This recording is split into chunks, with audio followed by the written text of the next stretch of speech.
Glória a Deus, aleluia. Amados, vamos orar pelo pastor Rafael, para que ele possa ser instrumento de Deus para nós nessa noite, para sua casa, em nome de Jesus, amém?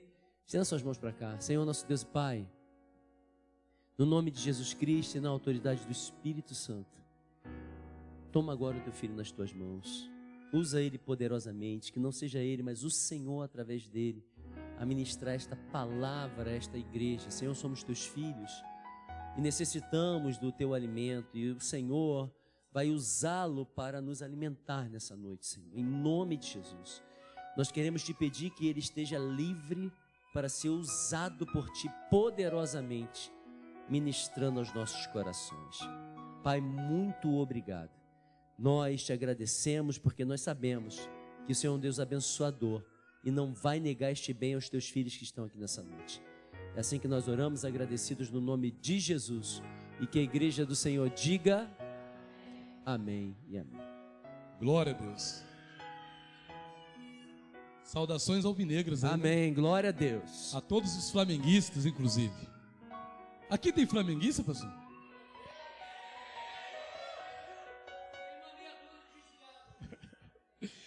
Rapaz, mas tem bastante botafoguense, né? Ei, ainda bem que a gente tem um microfone. Irmãos, pega a sua Bíblia, por favor. É uma honra poder estar aqui na igreja Cara de Leão, ministrando uma palavra ao coração dos irmãos, essa conferência da família. A irmã ali está cheia de fé, né? A Sofia está cheia de fé, você percebeu, né, irmãos? Daqui a pouco ela começa a falar em línguas ali. Na verdade já está falando, né? Primeiro livro de Samuel, capítulo 30. 1 Samuel, capítulo 30. Esse mês, hoje eu tenho um pastor, tá, pastor Carlos Alexandre? Meu pastor José Guilherme Stoduto. Hoje estou ali na igreja do Nazareno Central de Volta Redonda. E ele está fazendo a conferência da família. E aí me veio uma ideia, eu comecei a fazer umas anotações sobre conferência da família.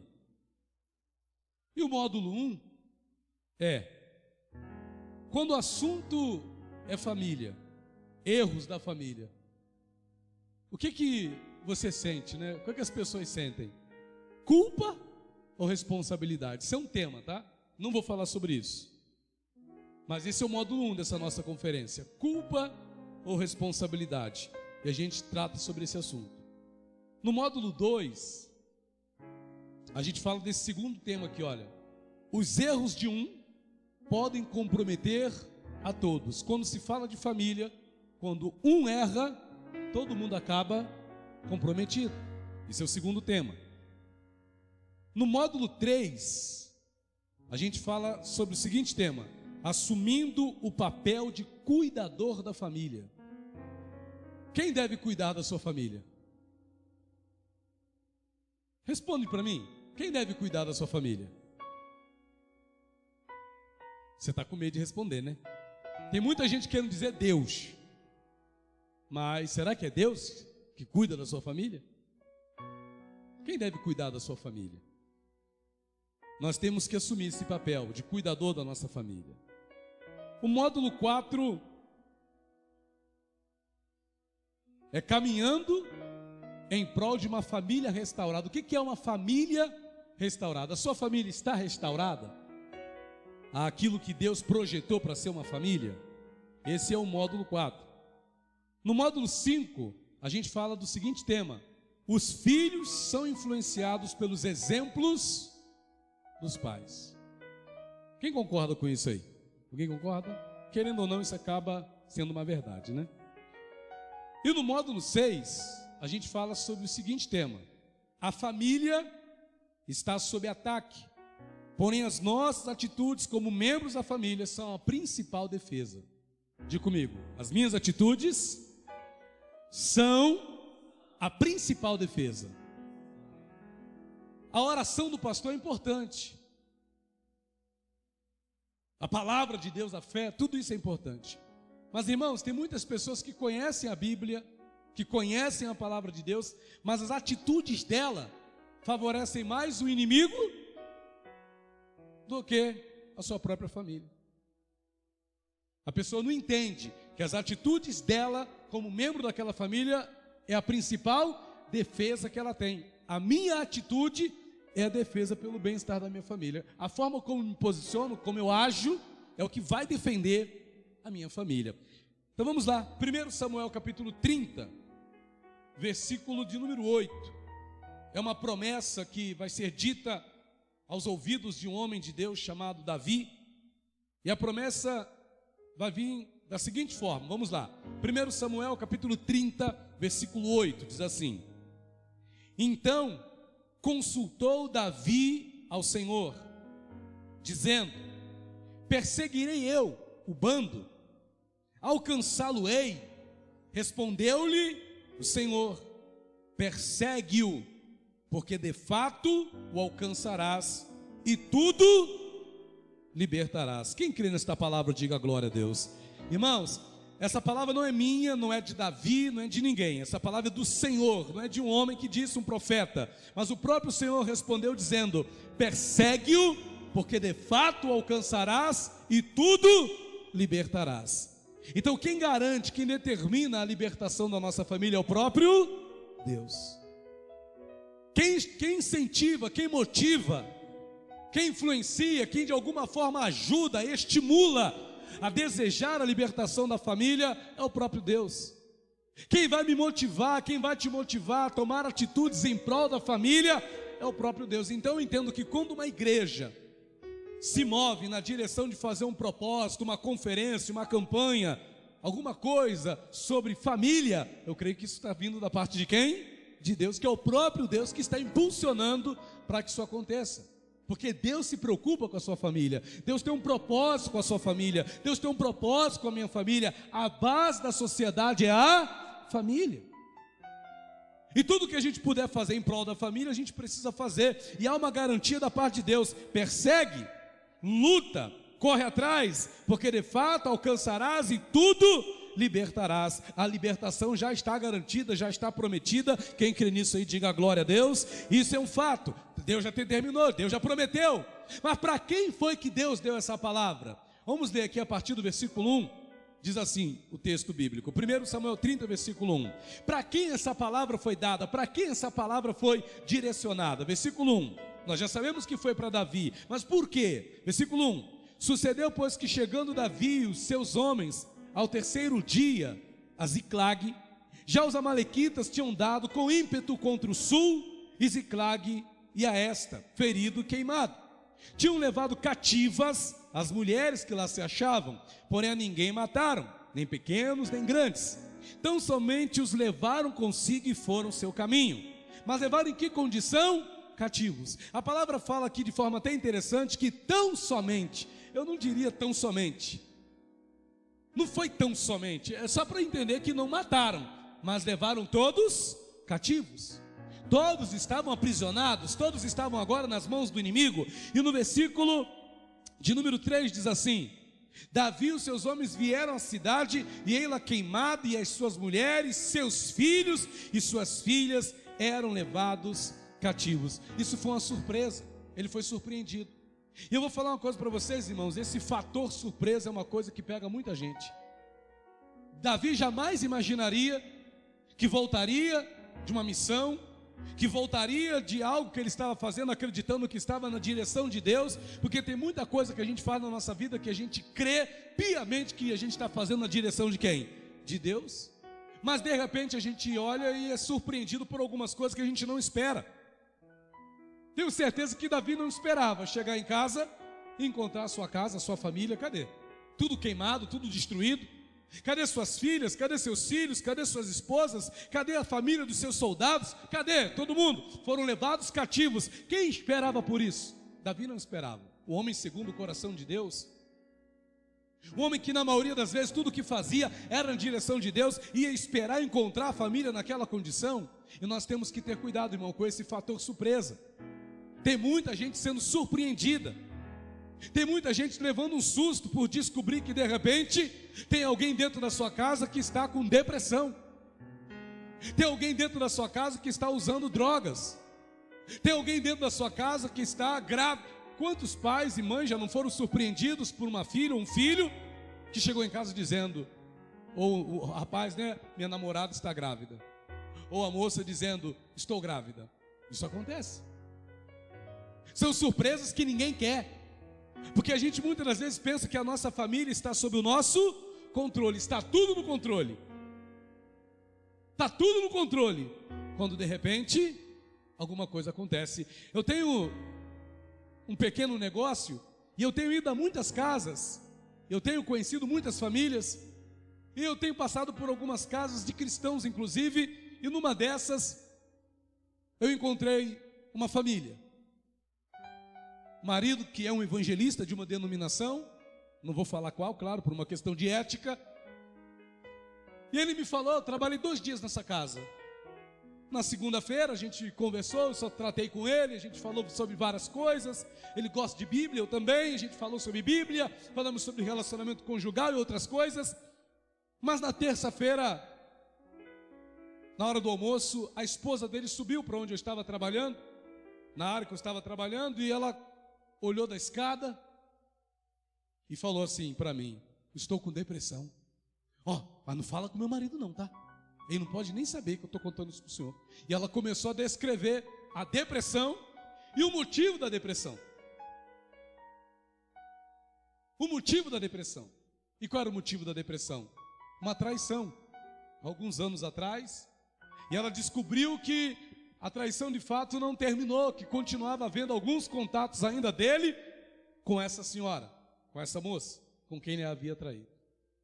Irmãos, eu não vou dizer que ele foi surpreendido, mas imagina só essa situação. Uma família de cristãos, uma família de pessoas que está na igreja, mas a esposa está cativa pela depressão. A esposa está aprisionada, uma mulher de igreja, que inclusive falou, pastor, eu tenho medo de mim, porque eu sou muito vingativa. E eu já dei veneno para ele uma vez. Uma mulher cristã, pastor, uma mulher evangélica. Eu já dei veneno para ele porque... Pensou, irmãos, esse tipo de coisa, a família está cativa. Só que eu não estou falando de uma família de ímpios, irmãos. É uma família de cristãos, de pessoas que vêm na igreja. Porque a gente às vezes acha que quando a gente fala de cativeiro, de libertação, isso não é para nós. Não, nós não precisamos de libertação, porque nós já estamos libertos. Mas às vezes o problema está dentro do nosso próprio lar. Às vezes o problema é na nossa casa mesmo, às vezes não, na maior parte das vezes. Davi era o quê? Era ímpio? Não, era um homem segundo o coração de Deus. Mas como é que ele encontra a sua casa agora? Cativa. Como é que ele encontra os seus filhos? Cativos. Como é que ele encontra a sua esposa? Cativa. Estavam todos cativos, o inimigo levou todo mundo. Estava todo mundo nas mãos do inimigo. E agora? Eu sou crente, eu sou cristão, eu sou evangélico, eu venho para a igreja, eu estou aqui louvando, estou aqui, cantando, quando a noite fria cai sobre mim e tal. Eu estou aqui dizendo, é assim que eu luto minhas guerras. Mas como é que está a minha família? Irmãos, eu vou contar uma coisa para vocês. Se tem uma coisa que fragiliza a gente, é quando alguém da nossa família está numa situação assim. Seja depressão, seja um desgosto pela vida, seja uma fraqueza espiritual. Não sei se você já teve esse desprazer de ouvir alguém da sua família dizer que não queria vir mais para a igreja. Não quero mais ir para a igreja. Aí você pergunta, mas por que você não quer ir? Mas é da sua família, da sua casa, você veio, por que ele não vem junto? Ele não quer vir, talvez hoje aconteceu isso, você veio, mas aquele seu familiar ficou em casa, está cativo.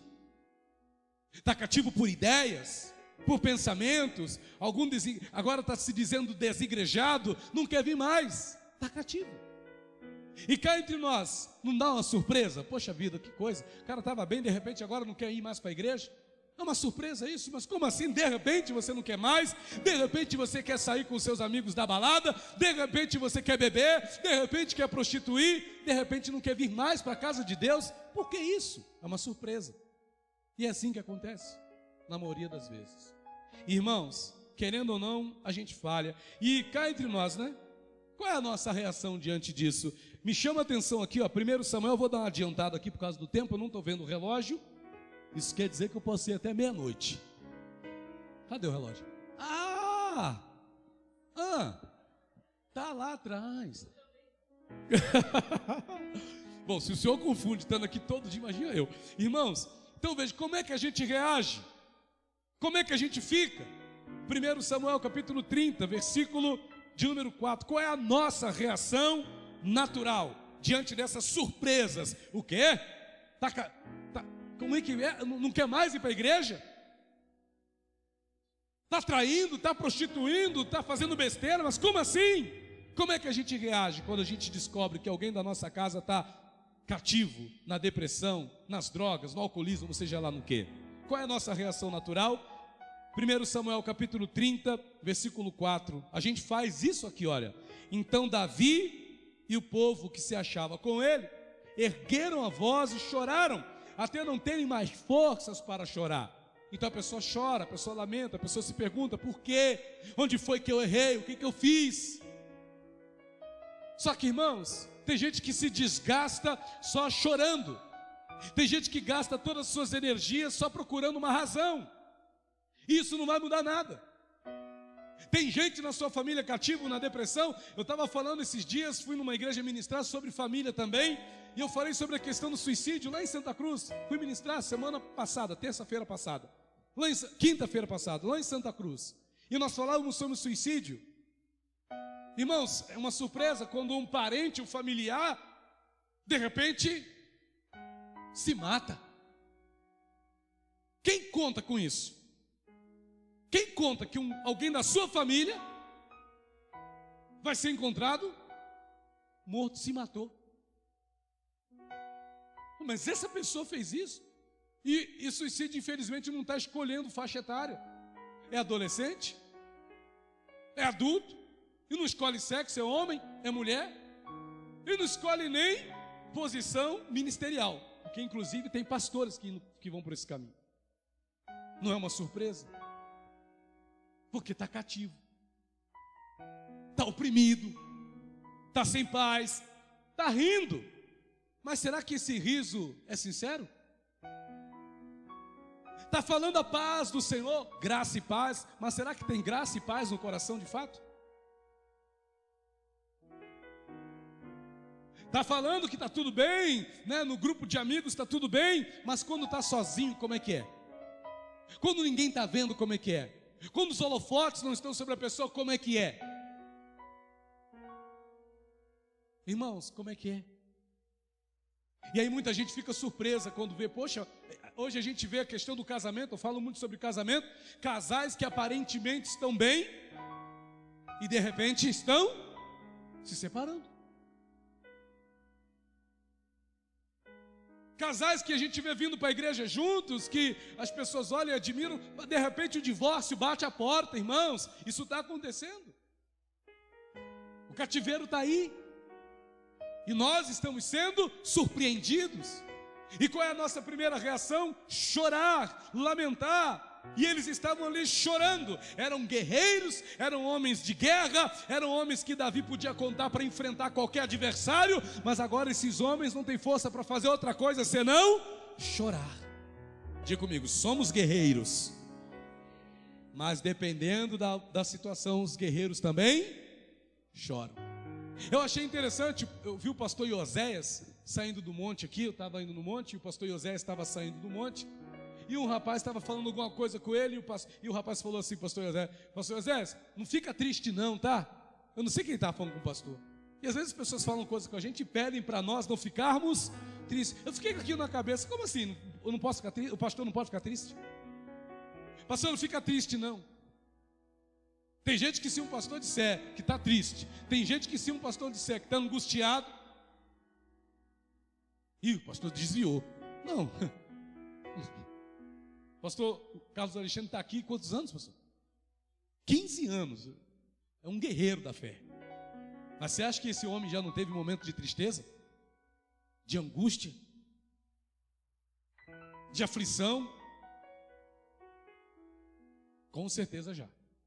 Porque todos nós estamos sujeitos a isso. A gente simplesmente não se entrega a essas coisas. A gente não se entrega. A gente luta com todas as forças. A gente não dá o braço a torcer. Nem todos. Que tem alguns que acabam sucumbindo. Mas o fato é que está aí. E a gente chora, a gente fala, meu Deus, e agora? E tem gente que além de chorar faz outra coisa. Tem gente que além de chorar faz outra coisa. Procura o culpado. É surpreendido por uma desgraça, é surpreendido por saber que tem um parente, um familiar que está cativo em alguma situação, e a pessoa começa a procurar o culpado. De quem é a culpa? Porque nós somos especialistas em procurar culpados. E aqui diz no versículo de número 6, olha, Davi, 1 Samuel 36, Davi muito se angustiou, pois o povo falava de apedrejá-lo, como se a culpa do que tivesse acontecido fosse de quem? De Davi. Vamos apedrejá-lo, vamos tacar pedra nele, porque todos estavam em amargura, cada um por causa de seus filhos e de suas filhas, ou seja, por causa de suas famílias. De quem é a culpa então? Por essa esposa estar com depressão? De quem é a culpa por esse marido estar com depressão? No programa SOS Vida Conjugal que nós temos na rádio, eu falava no domingo agora sobre cônjuges depressivos. O que fazer quando você tem um marido com depressão? O que fazer quando você tem uma esposa com depressão? E pode ser que a esposa esteja com depressão. O homem só vai se aperceber do desinteresse sexual, porque naturalmente é só com isso que os homens se preocupam, né? Que a mulher não está querendo. Mas por quê? O que está acontecendo? Não pode estar havendo ali algum problema? O que está acontecendo? Não tem ali algum... Por que tem esse desinteresse? O que está acontecendo? Não pode ser que essa pessoa esteja com depressão. E tem outras questões, está relaxada, não cuide de si. Eu fico feliz que a minha esposa cuida dela. Isso é um bom sinal. Mas não quer dizer tudo. Porque às vezes a mulher é vaidosa por ser só. Mas o que está no coração a gente às vezes não vê. E às vezes a vaidade de algumas mulheres é para esconder o que está dentro do coração. Porque se ela deixar transparecer, ela tem medo que as pessoas vão falar. Na verdade nós vivemos hoje assim, com medo de expressar o que a gente sente, com medo de expressar o que a gente é, com medo de expressar o que está dentro de nós. Não podemos expressar o que somos. Não podemos aparentar aquilo que de fato está acontecendo com a gente. Então hoje a gente faz de tudo para esconder aquilo que nós somos. Aquilo que estamos sentindo, a gente esconde. A gente joga uma maquiagem aí, você bem, que homens não, né? Homens não vão jogar maquiagem, né, irmãos? Principalmente homens botafoguenses. Não sei os de outros times. Mas, irmãos, a grande questão é essa. Ficamos surpreendidos porque alguém está cativo, então o que fazemos? Choramos e procuramos culpados. Versículo 6, Davi muito se angustiou, pois o povo falava de apedrejá-lo, porque todos estavam em amargura, cada um por causa de seus filhos e de suas filhas. Então a gente faz essas duas coisas. Só que fala para essa pessoa do seu lado assim, não vai adiantar chorar e nem procurar culpados. E vou falar uma coisa para você. Chorar, você vai se cansar de tanto chorar e não vai resolver nada. Vai gastar energia e não vai resolver nada. Eles choraram até não terem mais forças.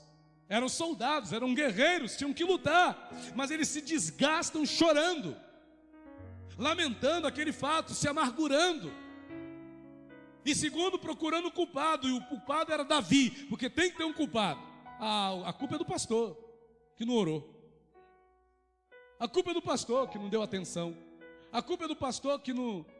A culpa tem que ser de alguém. A culpa é do meu marido.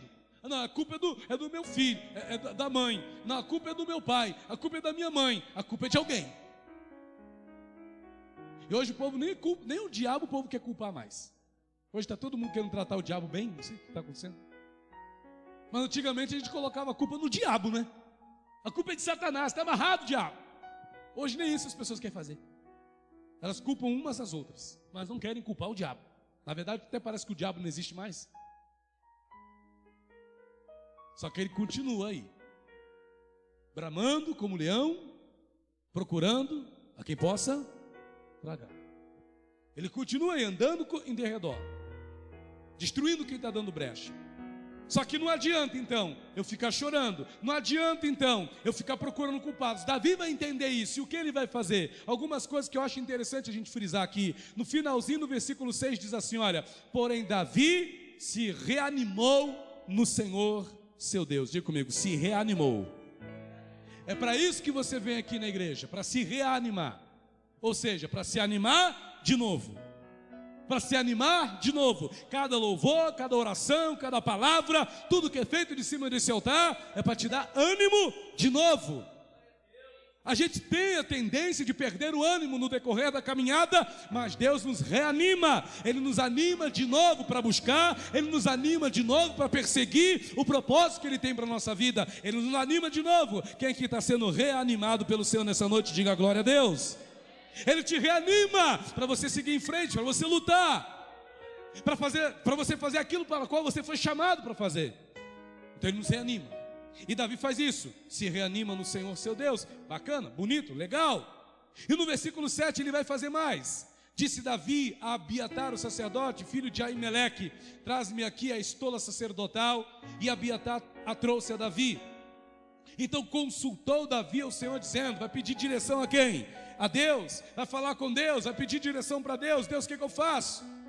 Qual o caminho que eu vou seguir? E Deus fala: persegue, porque você vai alcançar, você vai libertar, você vai tirar aqueles que estão cativos das mãos do inimigo, você vai trazer a tua família de volta, vai haver uma restauração, uma restituição. Quem crê nisso aí, diga glória a Deus. Vai haver uma mudança, uma transformação, irmãos. Não há nada destruído que não possa ser reconstruído. Não há nada enfermo que não possa ser sarado. Não há nada que esteja vencido que não possa se tornar vitorioso. Não há nada que pareça perdido que não possa vir a se tornar uma causa ganha. Quem crê nisso, diga glória a Deus. Irmãos, não há nada ruim que não possa ficar bom, irmãos. Não há jardim destruído que não possa se tornar um jardim florido. Eu ouvi nessa igreja aqui 2 vezes: profetiza. Eu gosto dessa palavra. Profetiza.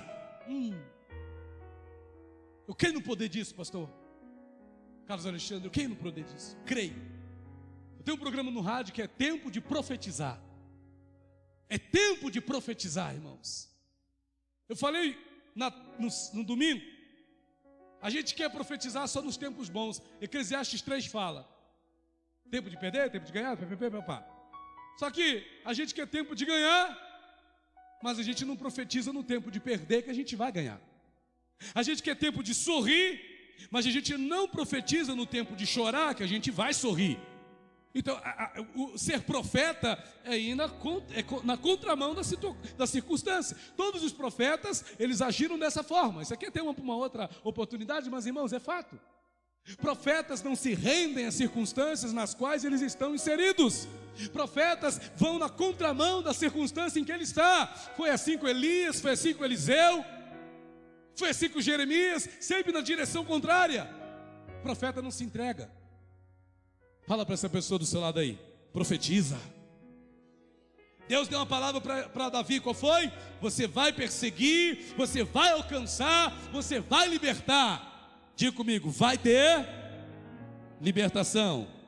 Diga: vai ter restauração. Vai ter salvação. Na minha casa, na minha família, vai ter. Você é profeta, não é, irmão? Profetiza. Profetiza, filho do homem, profetiza. Deus nos deu autoridade para profetizar. Deus não precisa profetizar, mas Ele disse: persegue, porque você vai alcançar e tudo libertarás. Isso é uma palavra profética, irmãos. Isso é uma palavra profética.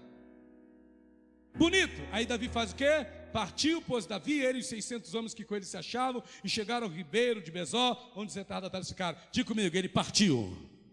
Irmão, depois da palavra profética, o que tem que fazer? Parte. Segue em frente. Toma atitude, faz acontecer. Tudo isso aqui é bacana. Só que eu queria falar algumas coisas aqui, irmãos. Eu conversava com uma mulher de Deus, e essa mulher de Deus falou algo para mim muito interessante, sobre uma palavrinha, irmãos, que talvez faltou na vida de Davi e tem faltado na vida de nós, de muitos de nós. Além do se reanimar no Senhor, além do consultar a Deus, essas são coisas que crente faz. Mas tem coisas que a gente deve fazer, mas a gente acaba não fazendo. Irmãos, se eu chegar aqui nesse altar e falar: irmão, você tem que orar pela sua família, legal, glória a Deus, você já sabe disso. Irmão, você tem que jejuar pela sua família, legal, glória a Deus, você já sabe disso. Irmão, você tem que fazer um culto no lar, reunir a sua família na mesa e ler a palavra e fazer uma oração. Bom, você já sabe disso, agora se faz ou não, é outra questão. Mas tem uma coisa que eu queria falar, que essa mulher de Deus falou para mim. Irmãos, nós precisamos definir família como prioridade. Repete comigo. Preciso definir minha família como prioridade. Família como prioridade. E eu vou seguir aqui, para ir concluindo essa palavra. Definir família como prioridade. Primeiramente, quando eu defino ou determino minha família como prioridade, pastor, eu não vou lutar a batalha que não é minha. Repete comigo. Não luto batalhas que não são minhas. Quando a minha família é uma prioridade, eu não luto batalhas que não são minhas. Davi não estava em Ziclag. Davi não estava em Ziclag, protegendo Ziclag, ele e seus guerreiros. Ele não estava em Ziclag. Onde Davi estava? 1 Samuel capítulo 29, versículo 1. Ajuntaram os filisteus todos os seus exércitos em Afeca, e acamparam-se os israelitas junto à fonte que está em Jezreel. Os príncipes dos filisteus se foram para lá com centenas e com milhares, e Davi e seus homens iam com Aquis na retaguarda. Irmãos, vai ter uma batalha ali. Mas essa batalha não era de Davi. Davi era uma força paralela. Davi não era nem a favor dos israelitas, porque Saul não queria ver a cara dele, e ele também não podia ser a favor dos filisteus. Davi ia ficar do lado de quem? Se ele ficasse do lado dos israelitas, ele ia ter problema com Saul. Se ele ficasse do lado dos filisteus, ele ia estar renegando sua própria nação, sua própria pátria. Então naquela guerra Davi não era para estar ali. E às vezes nós entramos em guerras que não são nossas. E sabe quem acaba prejudicado? A nossa família. Uma coisa simples. O marido está passando, um homem que tem uma família em casa, ele está passando. Eu não sei se esse exemplo é correto, vou deixar vocês julgarem esse exemplo. Mas ele está passando na rua, e ele vê uma mulher apanhando de um homem, o marido dela. E esse homem trabalhador, vindo da CSN, ele vê essa cena e vai lá para defender aquela pobrezinha que está apanhando. Quando ele entra na briga, o marido da mulher puxa uma arma e mata ele. Aquela luta era dele? Aquela guerra era dele? O que ele tinha que ter feito? Já que ele queria ajudar, ligasse para a polícia. Ficasse do outro lado da rua espreitando, ligava para a polícia: olha, tem um marido, um homem aqui batendo uma mulher. Mas ele entrou numa guerra que não era dele. E às vezes a gente entra em guerras que não são nossas. Eu vou falar para você que eu já fiz isso, pastor. Entrei em batalhas que não eram minhas. E quem pagou o preço? A minha família. Lutando batalhas que não eram minhas. Deus diz assim: nesta peleja não tereis que pelejar. Essa batalha não é vossa. Essa batalha é minha. Tem batalhas que não são nossas, irmãos. E muitas das vezes nós ficamos nos desgastando por batalhas que não são nossas, e quem paga o preço é a nossa família. E às vezes você faz isso no seu trabalho. Sei que você tem que ser um trabalhador dedicado, mas cuidado, você não está lá lutando uma batalha que não é sua, porque na hora de te mandar embora, o seu patrão vai te dar um chute. E você fez tanto por aquela empresa, não porque aquela empresa, faltou até culto na igreja para fazer aquilo que o patrão queria, e lutou. Não estou dizendo que você não deve ajudar seu patrão na sua empresa, mas irmãos, às vezes você acaba perdendo coisas importantes para a sua família, porque você quer lutar uma batalha que não é sua. Você acaba perdendo coisas importantes na sua família porque está lutando a batalha dos outros. E tem gente que luta mais pela família dos outros do que pela sua própria. Luta pela família dos outros, mas não luta pela sua. Eu não quero acreditar que isso aconteça com alguém aqui, mas tem homem aí que luta pela mulher dos outros e não luta pela própria mulher. discute pela mulher de A, de B, de C, mas pela própria mulher ele não faz nada. Não dá para entender. Então não lute uma batalha que não é sua. Davi vai ser expulso dali. Os príncipes dos filisteus vão dizer para ele: manda ele embora. A gente não quer Davi aqui não, manda ele embora. Faz ele sumir daqui, porque ele vai entrar no campo de batalha com a gente, vai chegar lá, ele vai virar a casaca, vai ficar a favor dos israelitas e vai se virar contra nós. Não, manda ele embora. Ninguém queria ele ali. Diga comigo assim: sobrar às vezes é bom. Já se viu sobrando? É porque Deus quer você na tua casa. Eu vou mostrar uma segunda coisa aqui que é interessante. Além de não lutar batalhas que não são nossas, irmão, vai para casa. Fala para essa pessoa do celular assim: vai para casa. Eu vou ler o que eu escrevi, pastor. Às vezes, a segunda coisa, quando eu defino família como prioridade, o que eu faço? Eu vou para casa sem me preocupar com um sentimento de inutilidade, covardia, fraqueza ou outra coisa que isso possa representar. E aí, porque Davi teve que ir para casa. Olha o que diz aqui, ó, versículo de número 11. Versículo 11, 1 Samuel 29, 11. Davi foi expulso daquela guerra. Disseram para ele: vai embora. Essa guerra vai ser histórica, vai culminar com o fim da casa de Saul. Deus tinha um propósito naquela guerra. Não era para Davi aquele negócio, porque o que Deus tinha para Davi não era naquela guerra, viria depois. Mas Davi estava querendo se meter naquilo que ele não foi chamado. E quem paga o preço é a família, a sua casa. Versículo 11. Então Davi de madrugada se levantou, ele e os seus homens, para partirem e voltarem para a terra dos filisteus. Volta para casa. Fala para esse crente do seu lado aí: volta para casa. Ei, vai para casa. Sai do serviço, quer ficar parado em conversinha na esquina. Vai para casa, irmão. Vai brincar com teu filho. Vai brincar com a tua filha. Ah, mas vão chamar, mas os meus colegas vão me chamar de covarde, vai falar que eu estou com medo da minha mulher, que eu sou fraco. O problema é deles. Vai para a tua casa, irmão.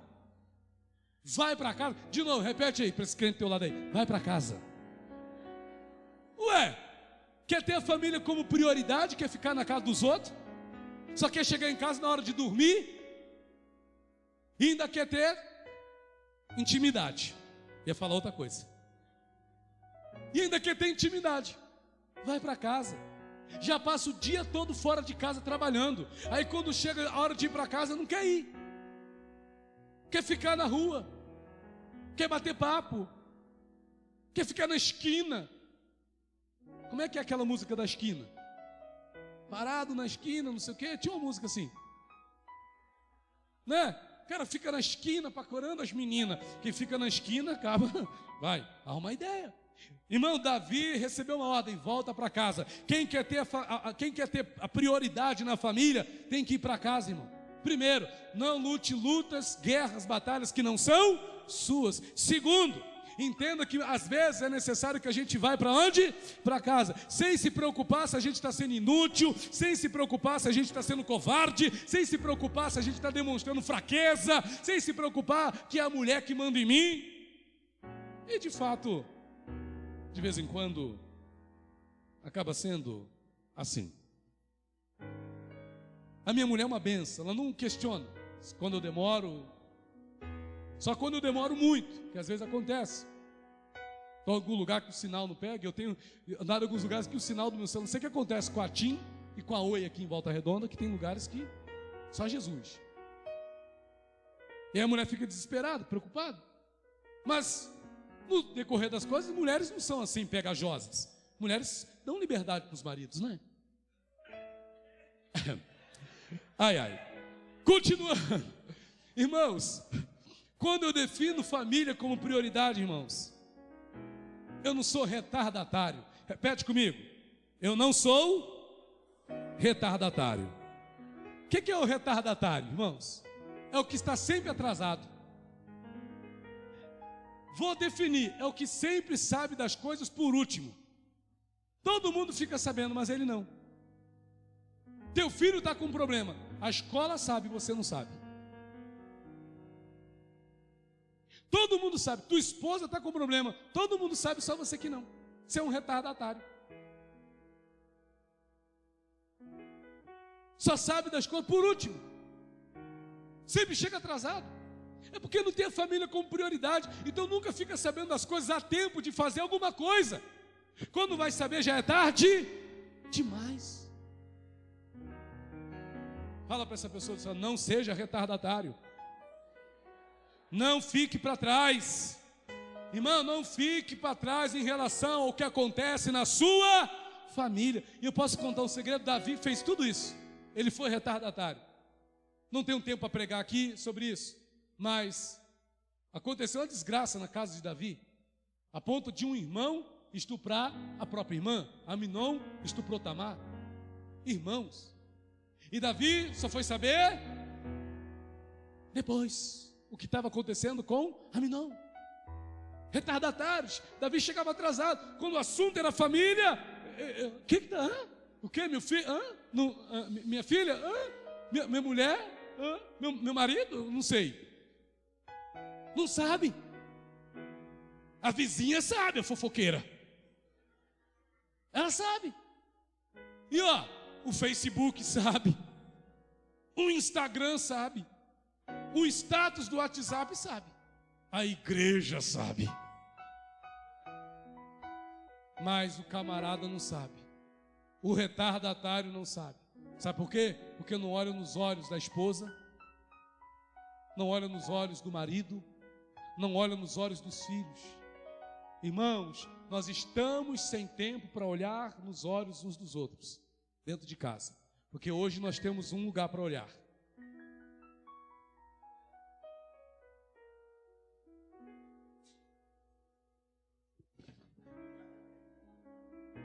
Irmãos,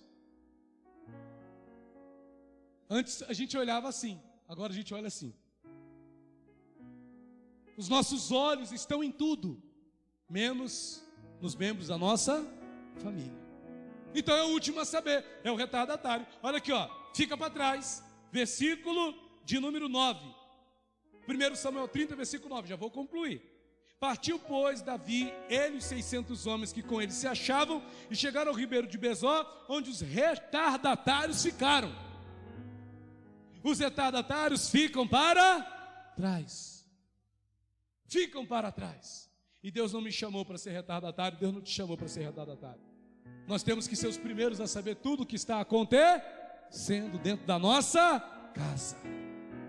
Isso é ter a família como prioridade. Mais uma coisa, 1 Samuel 30, versículo 10.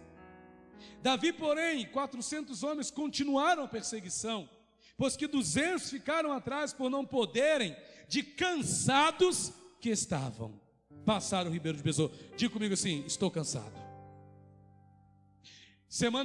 Mês passado, uma jovem lá em Pinheiral me procurou e falou assim para mim: pastor, eu estou cansada desse negócio de família. Eu estou cansada de ser esposa. Eu estou cansado de arrumar casa. Eu estou cansado, pastor, desse negócio. Porque, eu sei, é exaustivo, né, ser mãe. A minha esposa é mãe de 3. Todo dia, 5h40 da manhã, ela levanta e eu continuo deitado. Só levanto 6h20 para levar.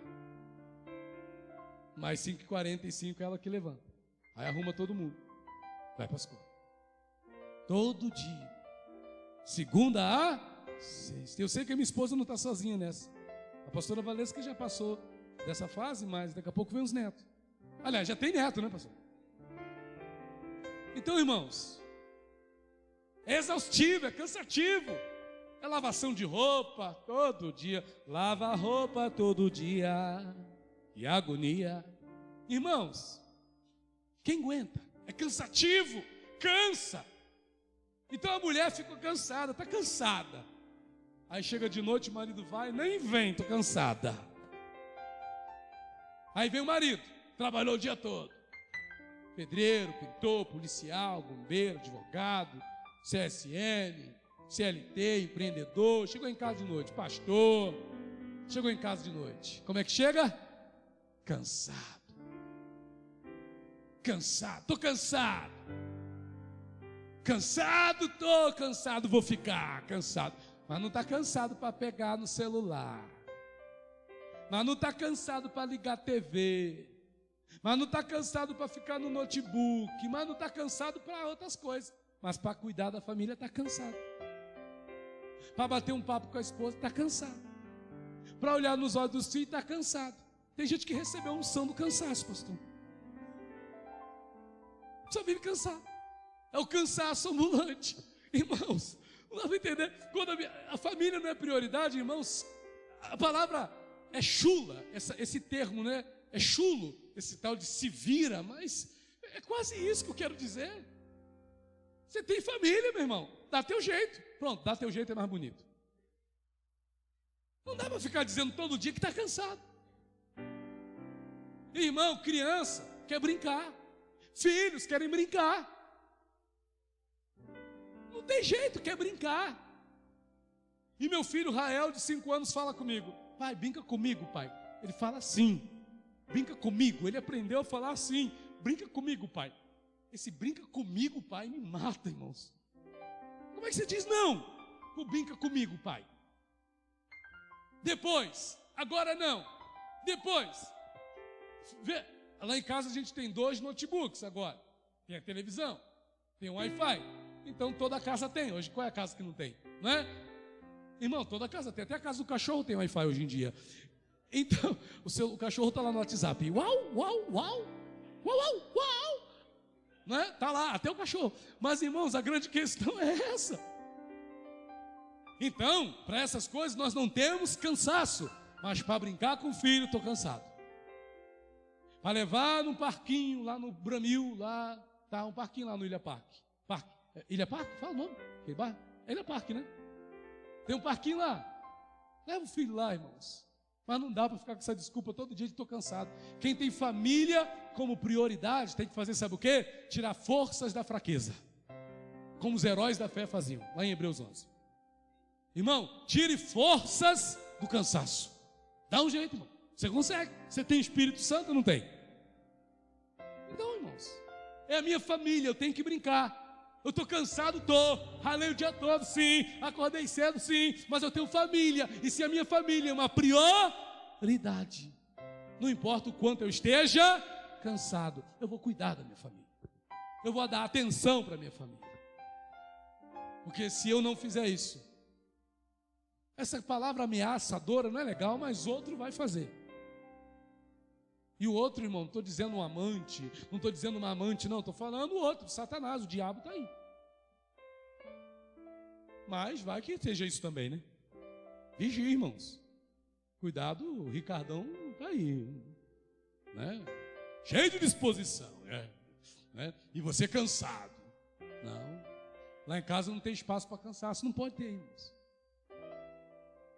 Não pode ter. E por último, irmãos, para a gente concluir essa palavra, versículo 17, diz assim, eu vou terminar aqui.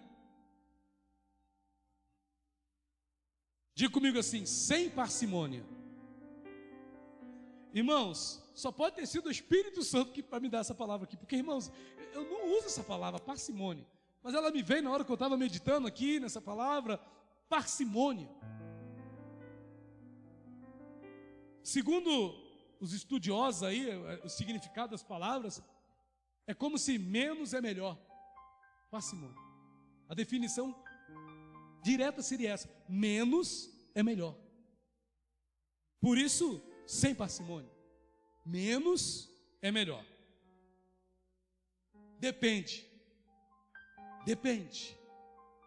Eu coloquei que a gente não tem que ter parcimônia com as forças que estão atuando para destruir a nossa família. No combate a essas forças não pode haver parcimônia. Não pode haver menos é melhor. Tem que ser mais. E cada vez mais aos pés do é melhor. Mas cada vez mais atenção é melhor. Mais, cada vez mais diálogo é melhor. Mais, cada vez mais olhos nos olhos é melhor. Então nessa luta, nessa batalha, irmãos, nós temos que fazer a nossa parte sem parcimônia, porque as forças que atuam contra nós estão com todo vigor para destruir a família. Estão com todo vigor para oprimir, para manter cativo os nossos parentes, os nossos familiares, os nossos filhos, os nossos cônjuges. Essas forças não estão poupando energia. E nós muitas vezes economizamos. Não, irmão, sem parcimônia. Quando se trata de defender a sua família, use todas as tuas forças. Quem entendeu aqui, diga glória a Deus. Para terminar, 1 Samuel 30, 17, versículo 17, diz assim então: feriu-os Davi, olha só essa frase, desde o crepúsculo vespertino até a tarde do dia seguinte. Davi não economizou, e nenhum deles escapou, senão só 400 moços que, montados em camelos, fugiram. Davi não economizou forças, Davi não economizou energias, Davi não poupou na hora de resgatar a sua família, na hora de libertar a sua família. Ele usou todas as energias que ele tinha. E quem aqui está disposto a fazer o mesmo, diga glória a Deus, irmãos. Então se coloque de pé no seu lugar. Eu termino por aqui, irmãos. Qual foi a promessa? Alcançarás e tudo libertarás. Mas olha, que a sua família seja prior. Pastor, eu faço essa oração? Feche os seus olhos, coloca a mão no seu coração. A tua família tem que ser prioridade. A tua família tem que ser prioridade. E quando você tem a sua família como prioridade, você age dessa maneira. Você não se rende ao cansaço, você não poupa energias na hora de orar, na hora de buscar, na hora de cuidar, na hora de zelar pela tua casa, pelo teu lar, pela tua família. E o que Deus está nos convidando nesse mês de maio, especialmente, muitas igrejas estão fazendo, seminários, conferências, campanhas sobre a família. E nós não podemos desperdiçar isso, irmãos.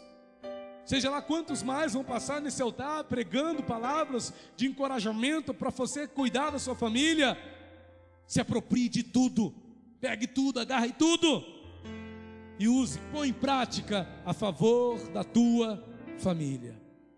Com a mão sobre o seu coração, feche os teus olhos. Eu não sei, será que lá na tua casa tem alguém cativo? Talvez você já descobriu: pastor, na minha casa tem um que está cativo, é um filho. Na minha casa tem uma que está cativa, é uma filha. Pastor, na minha casa tem um que está cativo, é o meu marido, é a minha esposa. É alguém que eu amo muito, é alguém da família, não mora junto conosco, é um parente, mas está cativo na mão do inimigo. Mas eu quero a libertação dele, eu quero a salvação dele, eu quero que ele seja livre, assim como diz a palavra, tudo libertarás. Então eu quero esse tudo libertarás acontecendo na vida desta pessoa. Então feche os teus olhos e com essa pessoa na sua mente, com essa pessoa no seu coração, ore assim comigo: meu Deus, eu creio que o Senhor é poderoso para nesta noite visitar aquele meu familiar, aquele meu parente que está cativo nas mãos do inimigo. Senhor, faz agora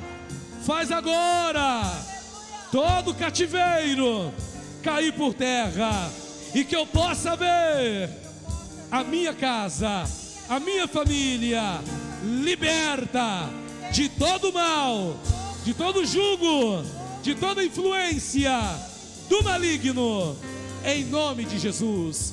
Senhor Deus e Pai Todo-Poderoso, honra a palavra que foi pregada, que está sendo feita aqui nessa casa, que nós possamos ver famílias restauradas, que nós possamos ver, Senhor, famílias livres do cativeiro, que nós possamos ver, Senhor, famílias livres, libertas da depressão, liberta, Senhor, do vício, liberta, Senhor, de tudo aquilo que o inimigo possa estar trazendo para a vida dessas pessoas. Que não haja mais, Senhor, familiares oprimidos, que não haja mais familiares depressivos, que não haja mais famílias destruídas, que não haja mais, Senhor, casamentos terminados.